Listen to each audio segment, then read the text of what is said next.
Hello,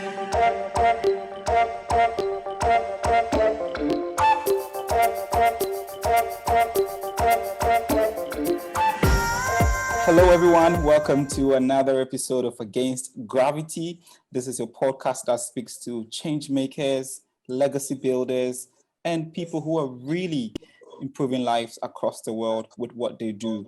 My name is Henry Deben, and I'm your host. On today's episode, I'm interviewing a man who is really changing lives across West Africa and beyond. He is Mr. Olowo-n'djo Tchala.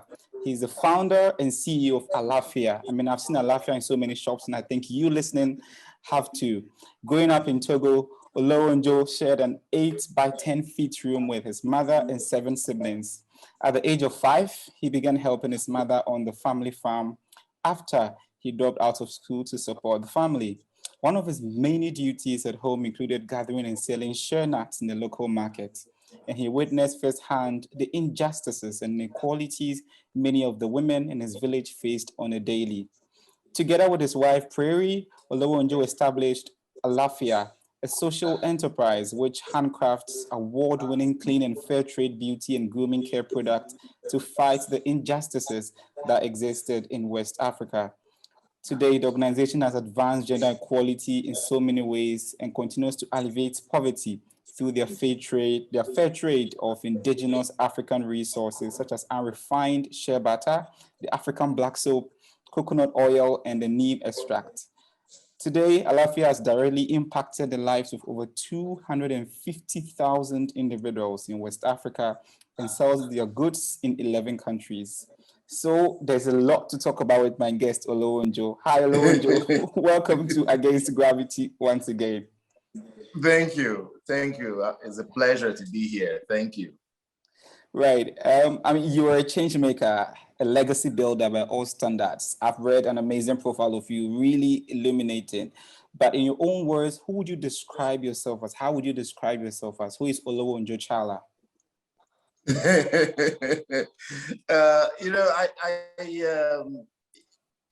When I think about that question, many things come to my mind. But what I think deep inside me, I'm a person of conscience, and with conscience it comes responsibility or moral duty, and so I see myself as a person who is essentially dedicating his life for the goodness of the people and serving humanity. And I feel that that's my path in this journey, that I was blessed to give this life. And I'm a servant, really, if I want to describe how I see myself. Every day that I wake up, I ask, what can I do to serve? I'm just a servant. I'm struck by your humility. I've watched your interviews and read some of your interviews as well. The humility is just amazing. A few leaders who come out and say they are servants. So for you to actually say you're 7 people, up front, that's inspiring. Now let's start from your childhood and growing up. You said you grew up in a very small home with 7 siblings in Togo. Yes. Tell us a bit more about young Olowo-n'djo back in Togo. I'm still young.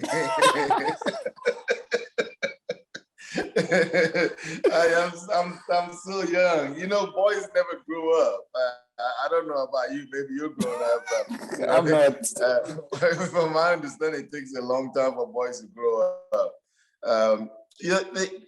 My childhood, in some ways, I think quite similar to any other children grew up in the villages in West Africa. But what was in particular for me was that we're a border town. My village, Kabole, is right, literally 2 kilometers from the Benin border, and is a main border that either people from Ghana and other places from Burkina Faso will be crossing to enter Benin and to go into Nigeria. So it was almost kind of a trafficking route, it's human trafficking route. So early on, you see strangers and all kind of people going through, and lots of young people going through to look for a better life. But what is also, my village also, like other villages in West Africa, was mainly a farming community. So we're farmers. And what we farm, we sell to those who are going across, who are crossing to go out about, assume that they have the money to pay for. And the farming, as you know, is very different than the farming in America, because you are actually having to turn the soil yourself. You're not using irrigation systems or using machines. The human is doing the work, and they have to start doing that very early on.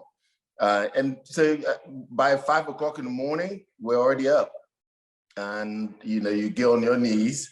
My mother was a kind of a mother, because the room was quite small. So the way we lay, everybody, you kind of have to, the boys lay together, my two older brothers, and then the sisters lay together, but we lay a bit close. And the first thing when you get up, you got to pay your respect, right? You get on your knees, and you said good morning to my mother, and then from there you go on and pray. So I think I'm saying this because you mentioned humility earlier. That I started to learn those very, very early on. The be on your knees and bow to your mother and give her the thanks for giving you life and the food that she gave you the night before, regardless of your condition. But that childhood was also very competitive, really, because my mother didn't have very much to raise us. Essentially, everything that we farm was almost 100% consumed, right? Meaning we're farming to eat, to survive. And we'll eat in the same bowl with my other two brothers. And I was the youngest of the brothers. My father overall has 42 children, so it's a very, very, very big household, but within my own mother. And if you're trying to follow what I'm trying to say here, so the young Olowo-n'djo, what I learned was I have to make friends. And who to make friends with is make friends with my sister, because the food was so competitive that my brother is given the hierarchy that they're older than me. They get to have the first bite and before I have my bite. And I'm now about to go hungry after long days in the farm. So I decided that I need to spend more time in the kitchen. As you know, in our communities in West Africa, a boy being in the kitchen is not necessarily where a boy is supposed to be. But I want to be full, you see? And so I spent lots of time in the kitchen with my sisters. And I think there too, when you're in the kitchen, lots of stories get told. When you're in the kitchen, you learn not only how to cook, but you learn what's happening in the community. Because my sisters are all older. So not only did I learn how to cook, but because I helped, they fed me. So I think the young Olowo-n'djo will find a way to survive, by all means necessary. But my mother, was the kind of mother that you have to earn everything in a humble way. If you do wrong, she literally would cut her hands off. And so helping in the kitchen and be with my sisters so that I can make sure that I have food was quite, was a way for me to survive. And when I had a speech issue, I couldn't speak properly. And so I went to school a bit late. I was already 7 or so, and typically you go to school when you're 5 or 6. Togo schools at the time were kind of colonial schools. You get spanked and you get whipped, and the teacher couldn't, was already, I was getting already whipped already because the teacher refused to believe that I have speech deficiency issue. I couldn't speak properly or clearly. And so my mother took me out of school. So I had to wait until I was eight or so, or close to 9 before I go back to first grade. So it's a childhood that can go on and on and on. But all of it, I think, was a journey that is helping me to be where I am today.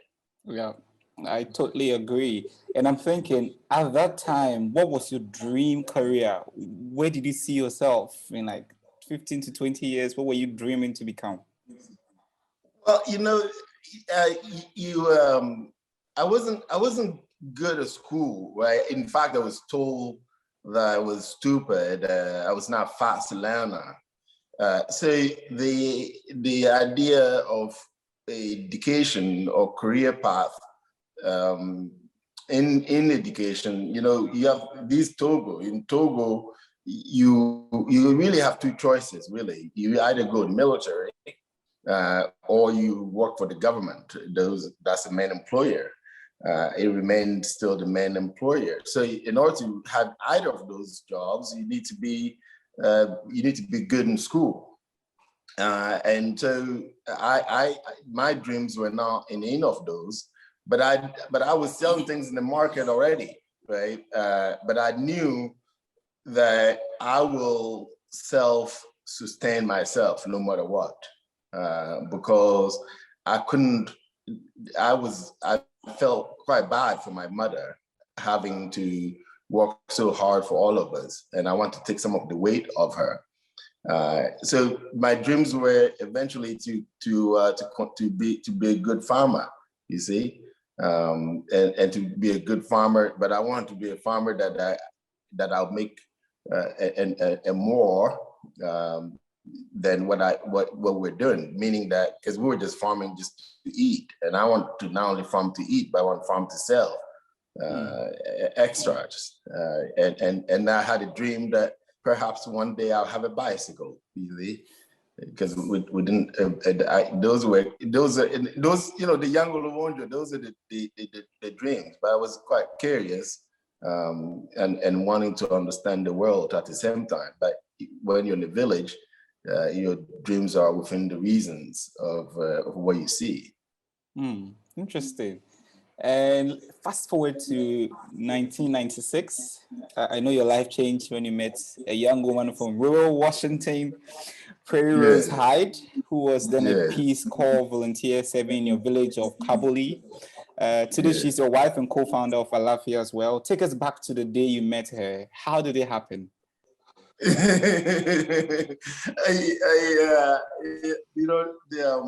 We have cows, we have for farming.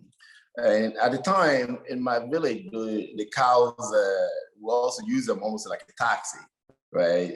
And Rose, a young Peace Corps, was dropped off other side of the village. And my brothers were called to bring her luggages. And it happened that her house was not too far from our house. So my brother came back that evening and said, there's a young lady and she's quite beautiful. He was just talking, perhaps he was talking for himself, I don't know, but my ears caught wind of it. And the next day we went, as we always do, we went to the farm. On the way back from the farm, we're coming the opposite direction. And my brother said, see, that's the lady that I was talking about yesterday. We helped move her in, is a young lady. And I couldn't see, because it's very dusty. It's a dusty, and the color of the soul was a bit similar to Rose's color. So anyhow, she got close, and I said, yeah, she is indeed a beautiful lady. So I jump off the carrier. It's like, we have cows that we were sitting on, jump off and stop her. She was biking, and just told her that can I come over and can I come over not tomorrow but tonight, I got straight to the point.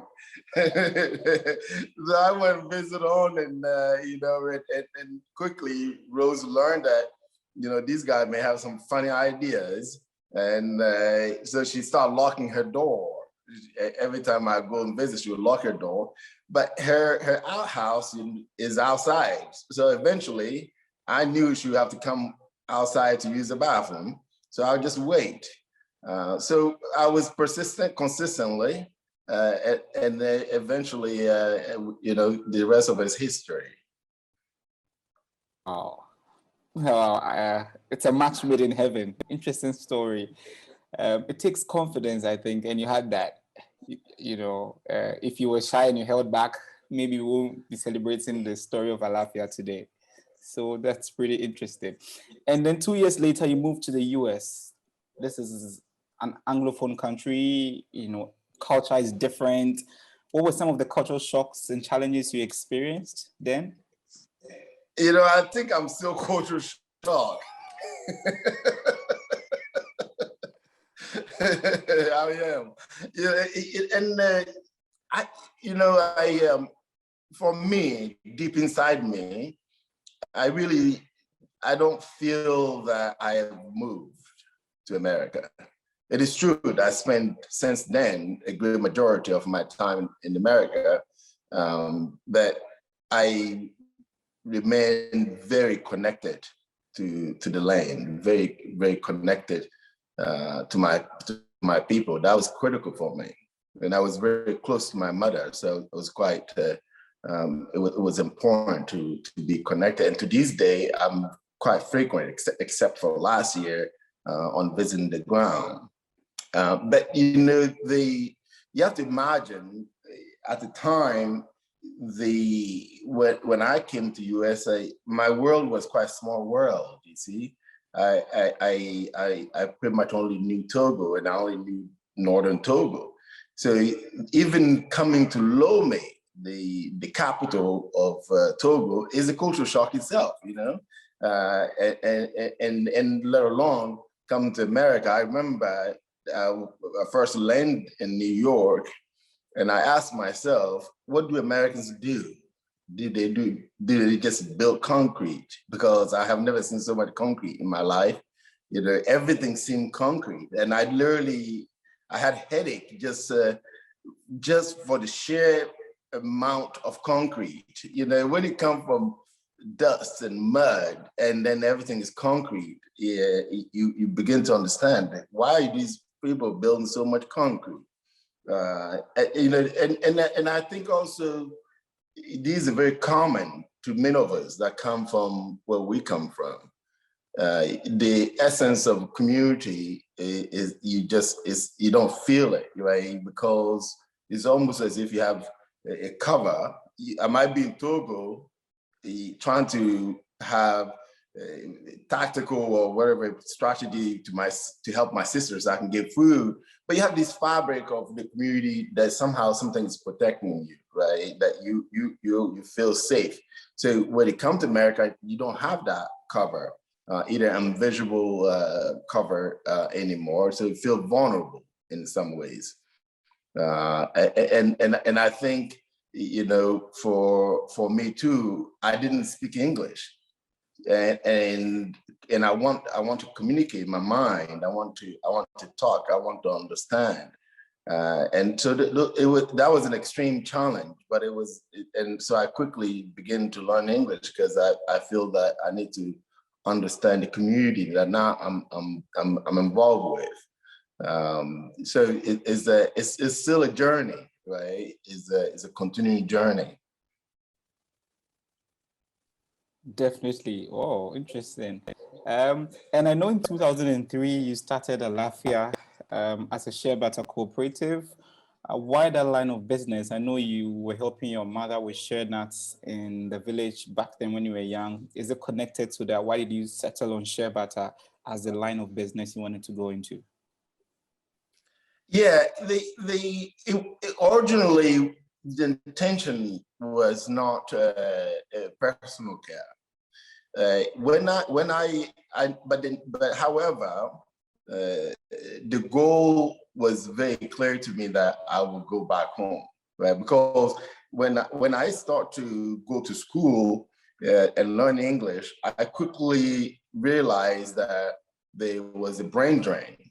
The majority of African intellectuals or those that have formal education system or knowledge, we don't reside within Africa. So I saw that if I don't go back, that somehow I've become part of that, the brain drain. And you know the consequences of the brain drain. It means that you're not there to contribute to your community. And I'm not judging right or wrong. I think the fact, that's just a fact. I also understand why it's happening when the opportunities are now made available to those of us who want to go back. To get back to the point, so I knew that I wanted to go back and continue essentially what I was doing before I came to the US, which was serving and supporting my mother and my sisters and my community. But at the time, I wanted to be a civil engineer, and because we have water issues, and within the civil engineer, I thought I could come up with some solution for water issues that we have, and then I thought that, well, maybe that's not necessarily the way to go, that I want to go into education, because I was concerned that fundamentally our curriculums are based on colonial curriculum. Therefore, we're not learning nothing about ourselves. And if we cannot learn who we are, how are we supposed to be able to engage and understand the world? Because we're learning a different literature, essentially European literature. So getting to education, I thought, could be a way to rewrite the curriculums that we have. So you can, so we'll talk about civil engineer, we'll talk about education. But when I look those two options, all of it were not revolutionary enough for me, because I will still need to depend on somebody to finance my idea. And whoever finances your idea or what you want to do, essentially will tell you what to do. And I did not want to be told what to do. So I needed money to finance my own philosophy to go back. And then I also was quite interested. By this time, I was at UC Davis, at the University of California in Davis. Got really interested to understand the feminist movement, understand the civil rights movement. I began to understand the world in a different way, and thought that what I might to do is to find a way that I can self-finance. And that, to me, I wanted to have some form of a dignity, because I believe at the time, there was a perception of handout to so-called Africans, that we need to give African food bags, everything was negative. And I didn't like that. I still don't like it to this day, because I think we're more than that. And I believe that we have a lot to offer the world.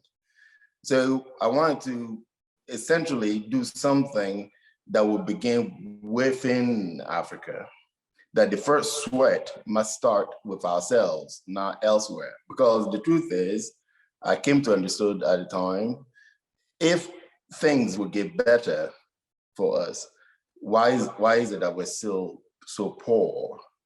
Not to say that I don't believe in international agencies, but I don't necessarily think that the international agencies are there for the sake of the poor, as they claim. So still back on the track, I wanted to do something that has to do with us. And when you look, what we have is what was feasible. And to me, what was feasible is using our knowledge that exists already. And that knowledge, in this essence, is the knowledge on how we make shea butter and how we craft other tropical oils. And so I decided that that indigenous knowledge are to be used. And that's really what took us into the personal care. But I also felt that it was a way for us to share our what I call indigenous, because I think our indigenous way of life is overlooked, and that there's a value in our indigenous. There's a tremendous amount of wealth that's embedded within our indigenous existence. So that's and there's another aspect. I felt that I wanted to do something not only that has to do with culture or indigenous knowledge, but that's sustainable in terms of environment. And the shea trees grow wild. They grow wild, as you know, across 16 various countries. So if you put it all together to simply answer a question, I wanted to do something that first involved Africans doing something on their own, a knowledge that we have, that we don't need to bring the knowledge anywhere. We already know how to do it. But most importantly, women like my mother already know how to do it. And then I felt that it needs to be resources that Africans engage with, because to me, it is unjust to have resources that you cannot participate in mobilizing. And I want to participate in that. So that's really how and why we engage with shea butter. But at the time too, we were not thinking about a full-on personal care, right? Today we have over 100 different SKUs and multiple brands. We're just capital that requires to organize. But I just thought, at least if I can form the cooperative, make the shea butter, and then, but we quickly also realized that we have to make the finished good, because that's where the money is. It's not in the raw materials. If we, and Africans, to me, deserve the right to be on any shelf in America or in the world. That's true. Wow. There are several strands and layers to why you're doing what you're doing, and it all really matters to humanity. That's the beauty of it. Now, the name Alaffia, I know it means peace, health, well-being, but what's the backstory to it? Why did you choose that name? There's an aspect of Afrocentrism in that.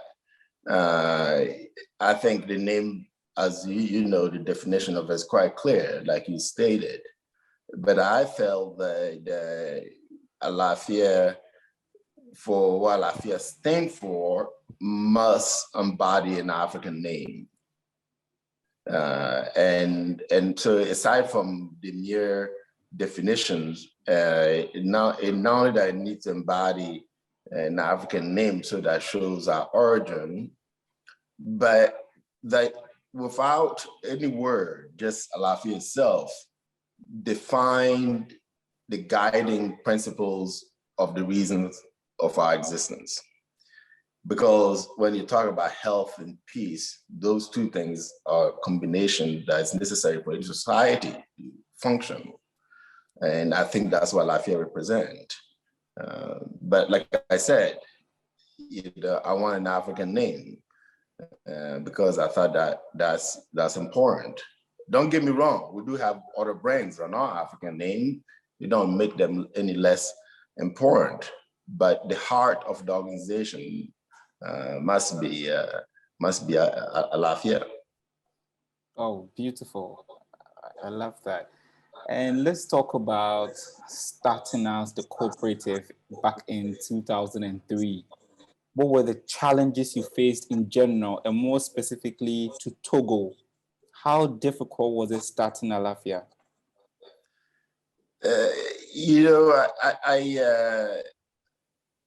I don't think it's any less difficult today. But then you have to look at it from the psychology and also the scar of the people, what I'm about to say, to give you the context. And I'll answer the question. You see, throughout history, at least from the 14th century to 1970, our people were told something else and something else happened. So what I'm trying to say is that the trust is lacking when it has to do with anybody who's saying, I'm going to make your life better. And so even though with the concept and the principles and my determination to serve, to go back home and say, we're going to form a traditional collective or cooperative, a central area, and we're going to sell it to the world, and we're going to have fair income and stable income, regardless if you can read or write, was not well received at all. Because for one, I didn't have a Land Cruiser, I didn't have a car, I was going to different villages and trying to essentially recruit the women to join the co-op.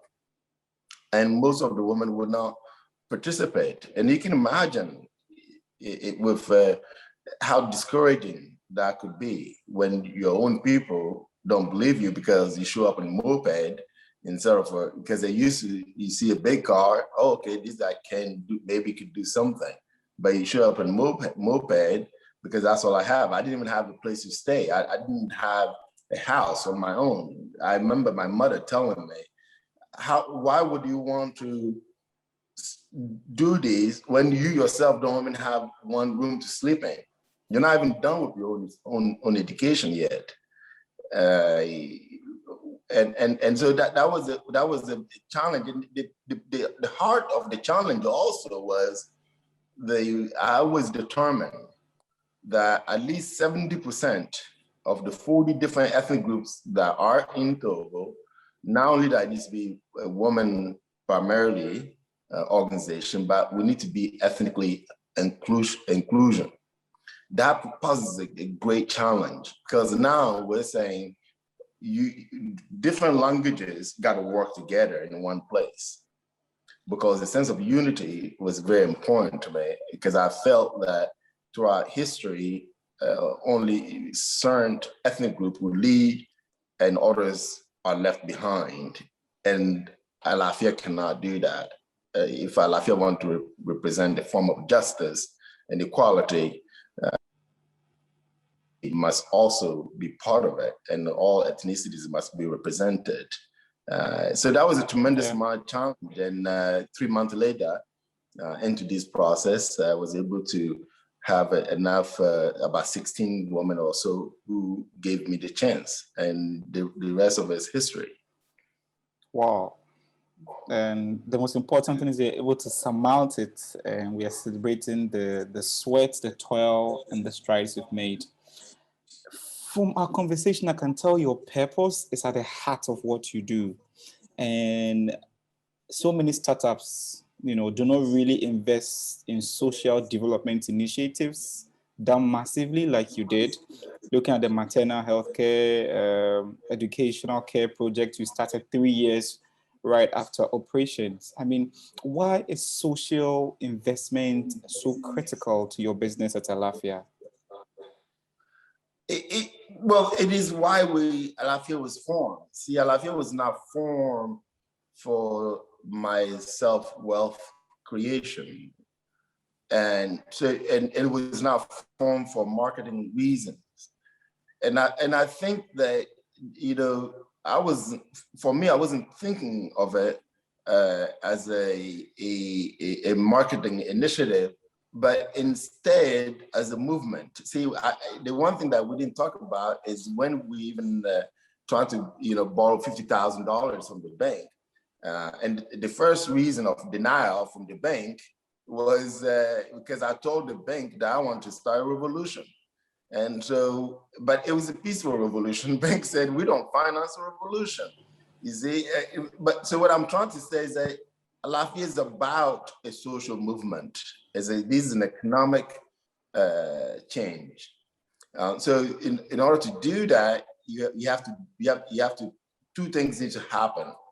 The first initiative is to create a place where people can drive economy, meaning have a stable income.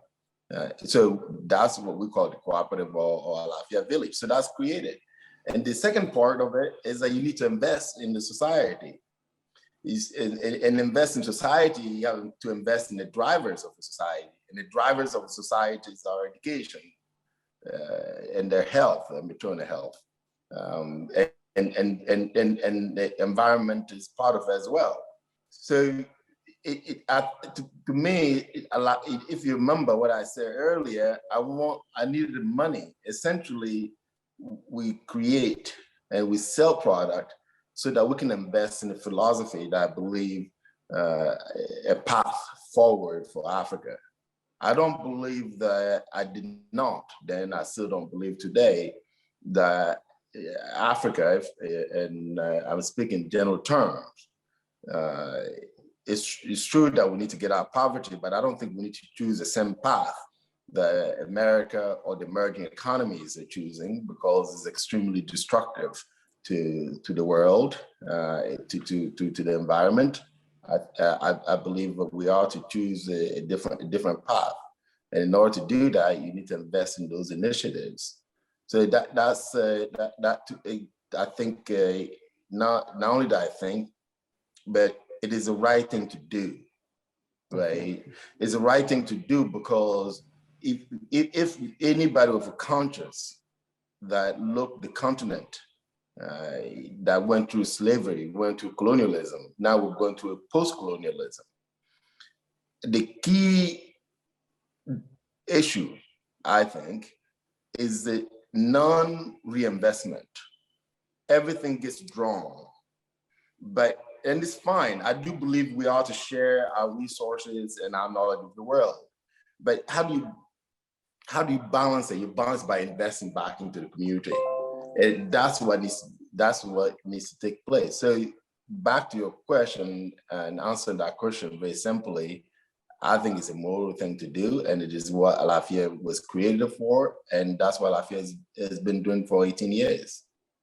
Wow, amazing. And all other businesses starting out, it looks like having a purpose, investing in that purpose, especially if it's at the heart of the community's progress and development, is a sure way to sustainability. And I like the fact that you don't believe in conventional paths and ideas to achieving something, and that's critical of leadership. And I'll come more to that later in our conversation. This is Against Gravity with Olowo-n'djo Tchala. We are talking changing lives through social enterprise. The story of Alaffia is inspiring. Over 250,000 lives have been impacted by this social enterprise, and we are learning the story and also more about him and what has inspired him to do what he's doing today. Now, I mean, Alaffia has been hailed as Togo's lifesaver. I've heard it's women's gold because, so many women have been employed by your business, throughout the supply chain. As you also said, very multi-ethnic and diverse and inclusive. You also invest in the lives of women through maternal health care, transportation, children's education, family planning, campaigning against practices like female genital mutilation. Why are women really your focus at Alaffia? Well, I think two things. This is about for me, is a matter of, it's personal. Again, if we go back, I was raised by my sisters. I was very close to my mother. I witnessed and understand the firsthand of the suffering of an African woman. So that makes a not only personal, but some form of moral obligation in that sense. Because now you're seeing, because your sisters and your mothers are close to you and close to your heart. The other part of it is also about the return. When I said the return and the impact, because I do measure our investment impact, and it must be a return. And so, when I look in our communities, and I look at the opportunity that is given to women, opportunity that's given to men. Not to say that life is easy for men in Africa either. It's not. Life wasn't easy for me, and I'm a man. But is just much harder for a woman. And so when you invest in those areas, then the return are higher, in my view. And we have seen that. And I can give you even a simple example. The dropout rate in Togo, outside Lomé, is about 40% for a young girl before reaching secondary school. But when Alaffia provided bicycle for the girls to ride to school, now we get a 90% retention in the school. So that's a great return on investment, right? And so that part it makes sense to me. But I think overall, when you put it together, it's just the right thing to do. I mean, that's a simple answer. Yeah. It's the right thing to do because we need to have justice in our communities. And it's very clear that certain areas of our communities simply don't have the equality that are to have. And so but you can't overnight just achieve equality. You need to invest so that eventually we can get to that process. Yeah. And I'm talking about really having, these are about humanity. These are about humane. What is humane? And humane is to be just. Definitely. And it has paid off. Today, Alaffia is, one of the biggest employers of Togolese women, and even the biggest employer in Togo. How much does this position mean to you? How do you feel about reaching this height? I don't look myself in terms of a ladder of climbing the society. Don't get me wrong. I'm quite humble and grateful that I have enough. I have a roof over my head. I have food. I'm very comfortable. I have a very comfortable life, and I'm thankful for that. But clearly, as you know, there's still a long way to go. Our communities are still suffering, not only in Togo, but in many parts of the world, in particular in West Africa. So it's hard for me to celebrate any position that I may believe that I have come to, because I think we still have a long way to go. But I'm not saying that I'm not thoughtful of the influence that I can bring, and with that influence, I try to figure out a way to encourage and continue to create hope in our communities. Beautiful, and I mean, it feels good to actually see a lot of returns on your investment. Now, how is the business doing in terms of challenges? Now you're established, I mean, you're doing well, but every progression comes with its own set of challenges. I want to know currently, what are some of the problems or hurdles you are facing as a business, especially operating in West Africa? Yes, we have always have challenges, right? Because interesting enough, most things I deal with are challenges. I don't get to celebrate Alaffia often, and I think that to be an organization that is based on ethics, at least ethics in the supply chain, and to work in the communities or a continent where corruption is very rampant, is not easy. So that alone is a challenge. But also, we're talking about work with informal sector. Informal sector that we have to formalize, essentially, is a challenge. And when you come to in a regional understanding, because we work in multiple countries in West Africa, not just global, and to understand that our countries don't work with each other. Crossing borders is extremely difficult. Yeah. There are times where we need to get things from Ivory Coast, take them to Togo, take them back to Ghana, or take them from Burkina Faso, take them to Togo, or before we bring them to America. Each of those, we're not, the integration of commerce and the movement of good and the movement of skill sets within West Africa countries are extremely challenging. And I think that's impeding our economic growth. Is a challenge for Alaffia, and is a challenge that, but it doesn't mean that we cannot continue, if you know what I'm trying to say. Yeah. But obviously I do think is a challenge to try to explain a social enterprise model to the establishment as well, because the many people in leadership want to, why is it so important to you to invest, as you asked earlier, in a woman or in education?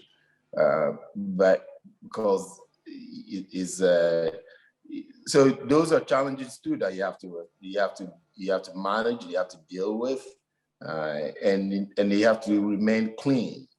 And as you know, I come from a village, so I'm not part of the elite. So that will always be a challenge. Definitely. And I agree. So many business leaders also share that same fact. Sometimes it's even expensive to move within Africa than to travel to Europe and tour Europe. That's the challenge that we really have to confront head on, make travel easy. I know of the African Free Trade Agreement. I don't know if it's going to impact your business, or you've thought about how it's going to change the game for Alaffia. Yeah, so one thing about me that you probably gathered by now, I'm a hopeful person. I rather have hope than not, but hope with substance. And I think the so-called the free trade or the agreement currently, to be honest with you, it's not the first time that Africa integration has been proposed. I said this even the other day. We have ECOWAS, we have African Union, we have all these different things on paper already. So it looks good to me on the paper, but the work is the implementation that is meant to be seen. If it's implemented accordingly to what is on the paper, I think not only that it will support organizations like Alaffia, but many more organizations that have not yet to be born, right? Because organizations are like children. You don't know when they're going to be born, but I know there's many on the way. And if we can facilitate certain aspect of our society, I think there's a great potential within our continent. I totally agree too, but I mean, if we have ECOWAS, you have AU, I mean, they've even proposed a currency for the whole of Africa. What is really the stumbling block for some of these agreements to actually change the way things are done and bring the progression and development we want? Well, I won't stopping us. I won't talk about. I'm gonna stay away from political views. But I think we have to see the reality. We have to be honest with ourselves. We have to look at the history. It is not in everybody's interest to have change. Right? So if Africa today, think about it, were to be truly on her own, of her own destiny, to truly manage her resources for the empowerment of her people, the world paying fair prices for African resources, that's changing the whole world economy. The world cannot exist without Africa. The world has not exist with our Africa since the Industrial Revolution. So, I mean, look, the minerals, you think about gold. What does it used to be? Gold used to buy currency. Where did gold come from? If it didn't come from the Central America, it came from Africa. So it's not everybody's interest to have the change happen. And I don't believe, and I'm not blaming the West. The fact is the fact that some of our own people are benefiting from the way things are as well. So when you have two sides, very powerful, benefiting from the way it is, so the suffering of the people becomes normality. It becomes normal for people to suffer. But I think it took us a long time to get to the level of suffering that we are. It's going to take a long time to undo. And in order to have proper implementation, as you're saying, of initiatives that will sustain our own economy, it requires a vision. And I don't believe that we have any clear vision right now for the continent or even for individual countries, in my view. I agree with you. I will stay away from the news so we don't cause any stir. I know you received several awards from the US government and in the private sector, and you were appointed to the US Trade Advisory Committee on Africa somewhere 2018. What has been the impact of the committee since you joined? What did you do? What policies have you brought in? What change have you brought since you joined the committee, Olowo-n'djo? I don't think I as an individual have significantly make any change to the committee. But what I can tell you is that I continue to fight very, very hard and sharing with the committee and those that have the power to make those international trade agreements. They need two things: the need of fair trade, and it's funny because those trades are actually free trade, and free trade is not necessarily fair trade. Right? Free trade talks about the duties being free between countries, and fair trade is talking about the well-being of the people. When I said two things, I continue to try to push with the committee is to apply the principles of fair trade within these free trade agreements. In addition to this, is to have include the rural area. When I say rural, 70% of our populations are in rural communities. And when those policies are being made, the 70% are not represented. Right? So that the rural community it needs to be when we make those trade deals are crafted, it needs to be thought through. And lots of us really share the knowledge of a rural community. A lot of people on the table just don't have the knowledge or have experience what it means to live in a village and what life is in a village. And so I think my contribution are not something that you can quantify, but are necessary in providing a different perspective. Definitely. And that brings me to this. I mean, Olowo-n'djo, just think of this. About 60% of Africa's population are under the age of 25 years. Yet when policies are being made, youth are not considered into decision-making, our well-being, and not. It's like you are left on your own to fend for yourself. And that is a big problem. If we don't deal with it now, it's going to continue hurting us, stopping us in our tracks, even as we try to implement so many policies. So I think this is something we should all be thinking about. Business leaders, business owners, people who are making policies across board, who are listening, let the decision of the youth reflect in all of these things that we are doing. And yeah. Definitely. Yeah. I think it's absolutely important because the youth to me, I see the youth is a tremendous amount of asset, Yes. but also is a great danger, because when we have that much youth and they're not busy, those can lead to civil wars. And so and when we look in 50 years, 40% of the world labor will be provided by Africa. So that's the potential that we have in really 50 years short in near future, but it requires the mobilizations and to bet for the youth or for Africa to benefit. I mean, think about it. If you can provide 40% of the world labor and you put the right price on that, that could revolutionarily change the economy, because the capitalist system is based on labor. And if we can be providing almost half of that in 50 years, I think there are opportunities there. And I hope that our leaders pay attention to that. And the youth is at the heart of this. So I certainly agree with you. Definitely. And on this show, we have the biggest against gravity moment. So against gravity is, when you're going against gravity, gravity puts you to the ground, but you are fighting to get to the top or to overcome that challenge.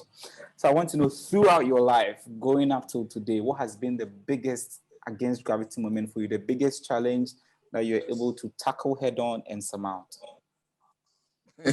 I have those every day. I mean, we start the conversation by telling you that, I have speech, you can call it disorder, until I couldn't go to school, but now I can speak, right? At least I can speak my mind.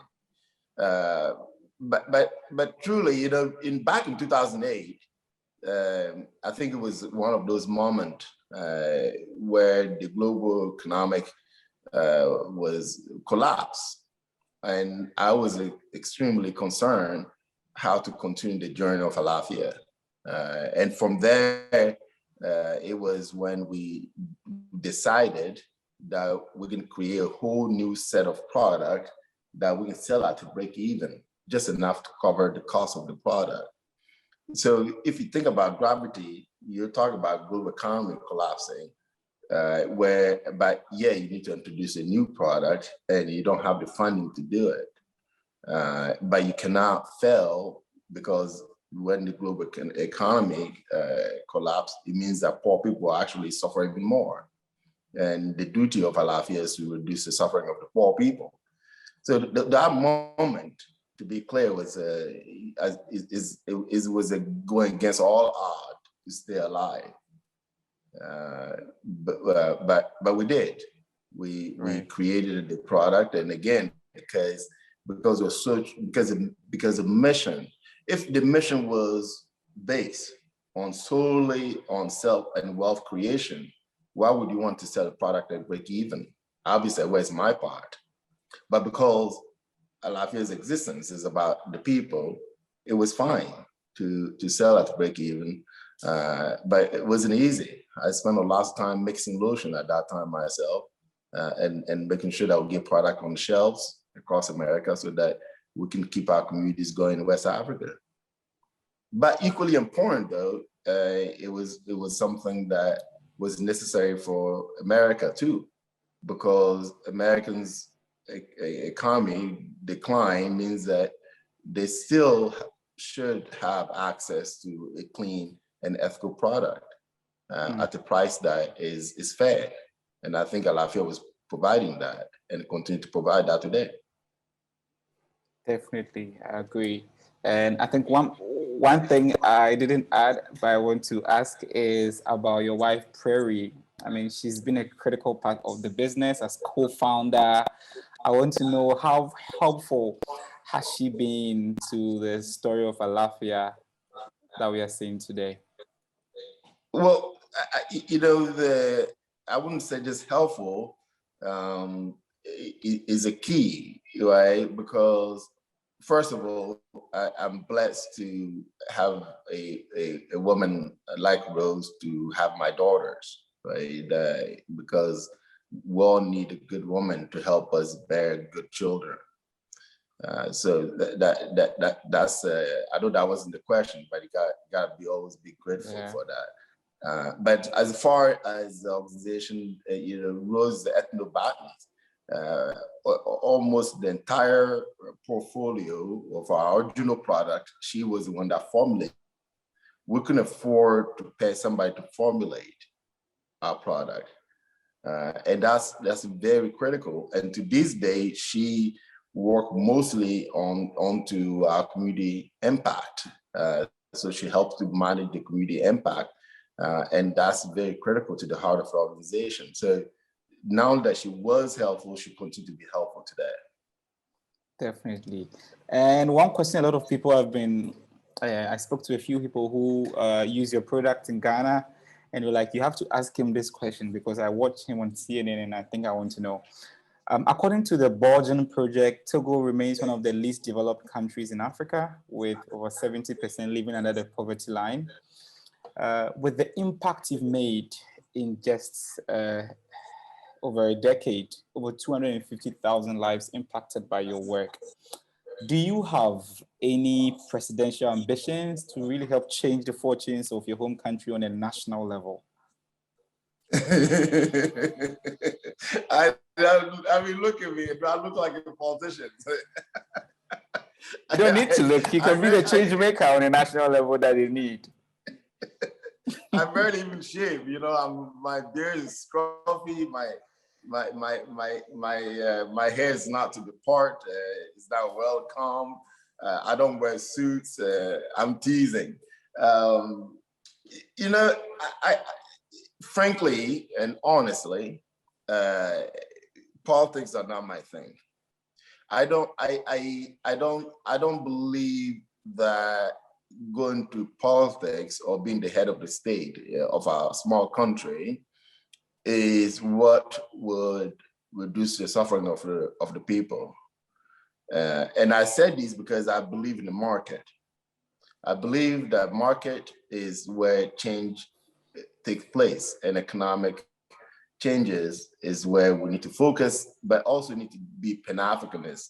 I'm not just about Togo, I'm about the whole Africa, right? So that's where I want to be. I want to spend my life serving humanity, not just Togo alone. And for the Togolese who are listening, I'm not saying that the Togo is not more important. I'm just saying humanity in general is more important. And if you serve humanity,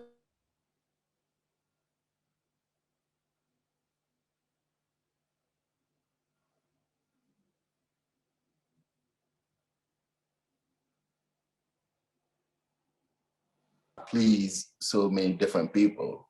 Right now, I have the freedom. I think I lost you a bit when you said humanity is more important. So maybe if you can take it from there. Yes, but what I meant today, what I was saying is I don't want my friends and my families and my people of Togo to say that Togo is not important when I said that it's humanity. We have to look at humanity in general.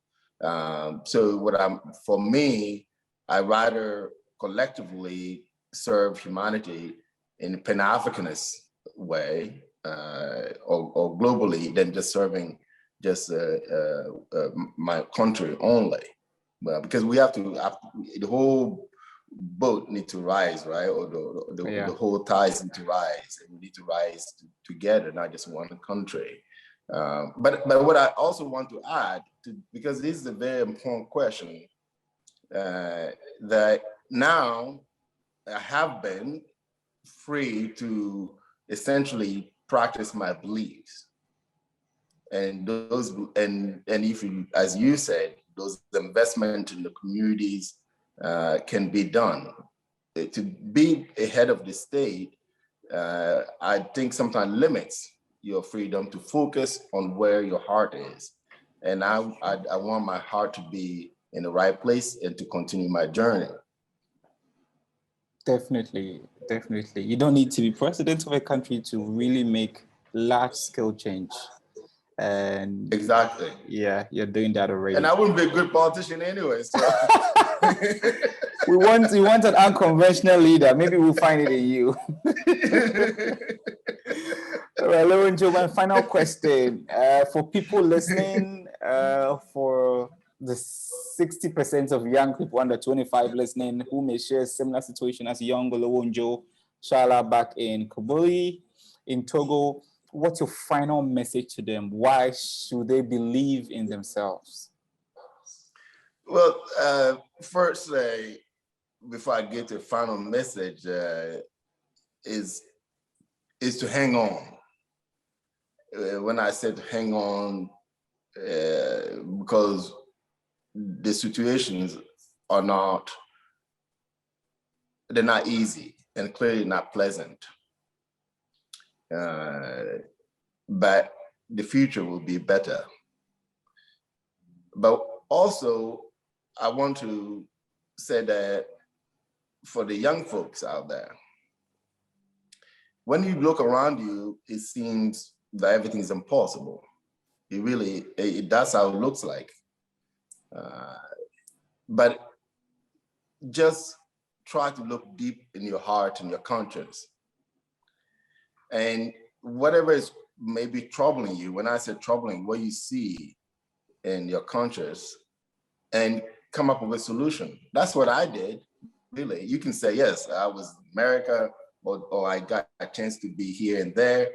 We all have our journeys, and I don't think we all need to travel around the world to be able to do something, but we need to look deep in our heart and see what is it that is troubling our heart that we want to solve for, and use business to solve it, even if it's small.